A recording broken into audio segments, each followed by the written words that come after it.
Ол өзгелер құнарсыз деп ойлаған ойыл жерінің қыр-сырын әбден зерттеп, мол өнім алуға берік бекінді. Ойылдың қатаң ауа райына төзімді тарының сортын өсіруге мол еңбек етті. Нәтижесінде ақ тарының атасы атанды, ал Ақтөбе астанасы болды.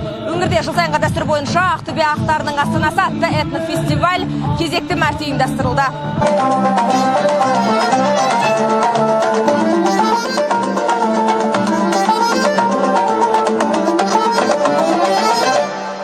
Тары өсіруден әлемдік рекорд орнатқан әйгілі диқан Шығанақ Берсеев, ол Ақтөбенің Ойыл ауданында дүниеге келген. Сондықтан алтын дәннің астанасы Ақтөбе деп айтуға толық негіз бар. Өңірде тарыны тек астық ретінде емес, сусын, құнарлы тағам ретінде де пайдаланады.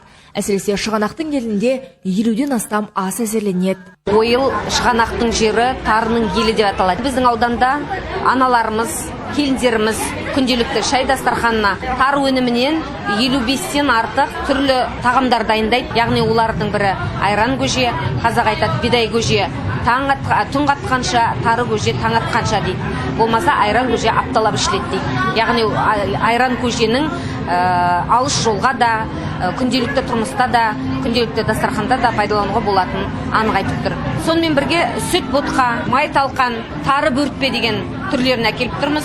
Бұл тағам жас баладан еңкейген кәрі қарттарымызға арналған тағам түрлері, яғни қарттарымыздың иммунитетін көтеру үшін күнделікті шай дастархандарында қолданылады. Бұл күні ұлттық ас түрлері, оның ішінде бүгінгі күні ұмыт қалған ұлттық тағамдар көпшілікке таныстырылды. Аймақ басшысы әрбір киіз үйді аралап, қатысушылардың жұмыс барысын көрді. Тары бар жерде ол міндетті түрде қазақ жүріп соны жасайды.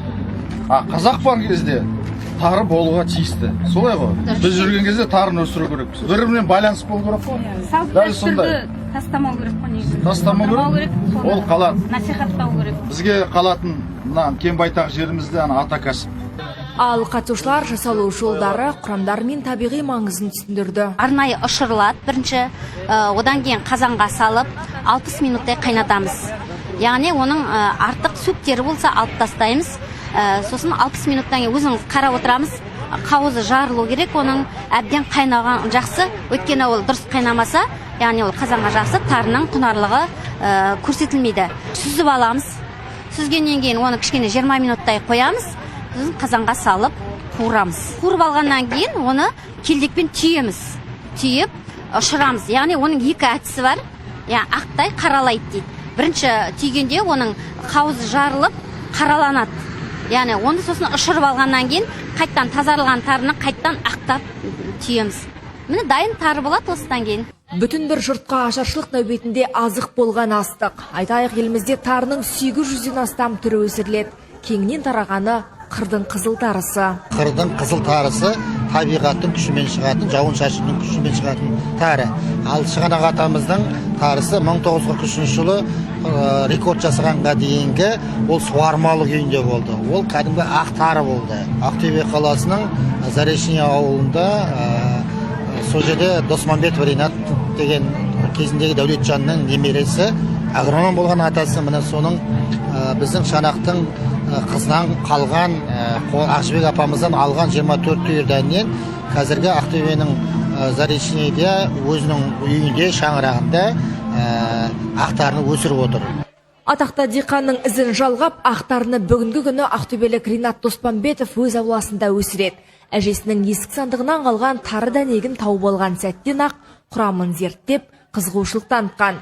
Айтуынша алған өнімі ақтарға ұқсас, алайда нақты құжаттамада расталмаған. Күзде тауып алдық, көктемде ектік 23 жыл. Солдан 37 күннен кейін жердің бетіне шықты.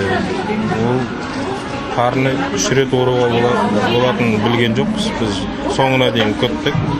Масағын жинап алып, тарысын түсіріп, 3 килограммдай шықты, 10 түптен. Сол тарыны еккеннен кейін бұл тарыда Шығанақ Берсеев атамыздың ұрпақтары 3 ноқаты болу керек деген атаның тарысында. Ол 3 ноқатында сөріпке түсіріп алдық. Ол тарының ішінде бар.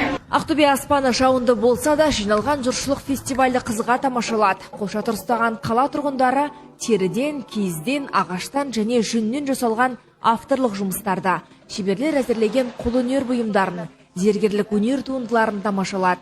төрт түліктің терісін илеп тұтынуға пайдалы әрі табиғи тері ыдыстарын жасайтын шебер Нұрлан Жақыбаевтың туындылары нағыз көненің көзі дерсіз. Барлығы табиғи деудің себебі бар. Ыдыстар айранға иленіп, кәдімгі дала өсімдіктерінің қанық түстеріне боялған. Сүт тағамдарын сақтауға арналған таза экологиялық өнімдердің бірі ол тері ыдыстары. Соның ішінде мына үлкені саба, мес, көнек, торсық, түйе мойнақ сондай бір ыдыстарды, киелі ыдыстарды халықтың назарына ұсынып таныстырып отырмын.